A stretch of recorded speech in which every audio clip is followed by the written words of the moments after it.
Assalamualaikum warahmatullahi wabarakatuh. Welcome to Lambung Dev Academy.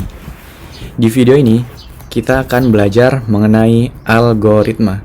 Jadi, algoritma ini adalah langkah awal kalau kalian ingin menjadi seorang software engineer atau menjadi web developer, menjadi programmer, atau apapun itu sebutannya.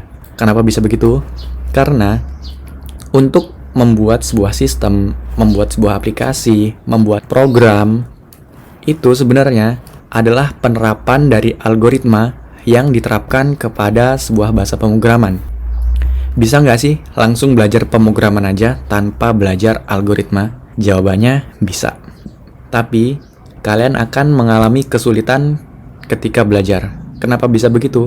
Seperti yang udah saya jelasin tadi, untuk membuat sistem atau membuat aplikasi, sebenarnya itu adalah penerapan dari algoritma yang diterapkan kepada sebuah bahasa pemrograman. Jadi sebenarnya bahasa pemrograman ini hanyalah alat. Hanya alat bantu aja. Yang terpenting adalah algoritmanya. Saya mau cerita sedikit.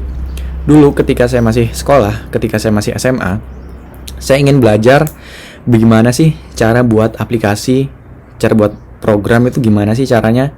Akhirnya saya belilah buku pemrograman C++. Singkat cerita, saya pelajari dari awal sampai akhir bukunya, saya belum paham. Saya ulangin lagi, saya baca dari awal sampai akhir, masih belum paham. Sampai beberapa kali saya coba ulang-ulang, masih belum paham juga gimana cara buat aplikasinya. Di situ, kenapa saya nggak paham? Karena di buku yang saya beli itu, dijelaskan bagaimana cara menggunakan if, menggunakan looping, menggunakan while, menggunakan for, menggunakan fungsi. Tapi saya ini nggak tahu sebenarnya if ini nih buat apa, looping ini untuk apa, for, do while, function itu sebenarnya tuh apa? Saya nggak paham, saya nggak tahu apa itu.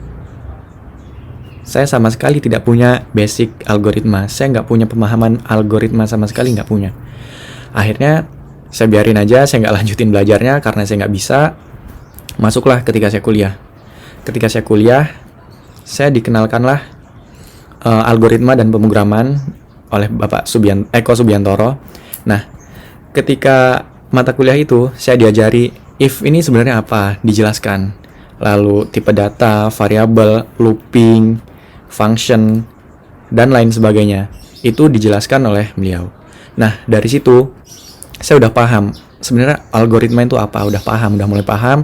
Akhirnya saya mencoba untuk mengeksplor bahasa pemrograman C++.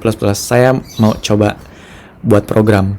Dari situ saya coba buat aplikasi yang sederhana. Ya, sederhana banget. Cuman buat ngitung luas segitiga, buat hitung persegi, ya kayak gitulah. Nah, dari situ saya baca buku yang pernah saya beli dulu itu, saya baca dan saya paham. Kenapa saya bisa paham? Karena saya udah punya pemahaman mengenai algoritma, saya udah punya basicnya. Nah, ini perlu saya jelasin juga. Ketika kalian udah paham algoritma, lalu kalian ingin membuat aplikasi dengan menggunakan bermacam-macam bahasa pemrograman, misalnya menggunakan Golang, menggunakan C++, menggunakan JavaScript, TypeScript. Kalian belajar pemrograman itu, kalian cuman belajar bagaimana sintaksnya, bagaimana cara penulisannya. Cara penulisan if di bahasa Golang tuh sebenarnya kayak mana sih? Penulisan variabel di bahasa C++ tuh sebenarnya gimana sih? Kalian tinggal belajar itu aja. Jadi pemahaman awal kalian harus paham benar yang namanya algoritma. Karena ini pondasi lah. Kalau rumah itu pondasi. Jadi hal paling dasar, paling basic yang harus kalian pelajari. Oh ya, buat kalian yang lebih suka membaca dibandingkan dengan mendengarkan video atau menonton video, kalian bisa dapatkan materinya di website dari dasar.com.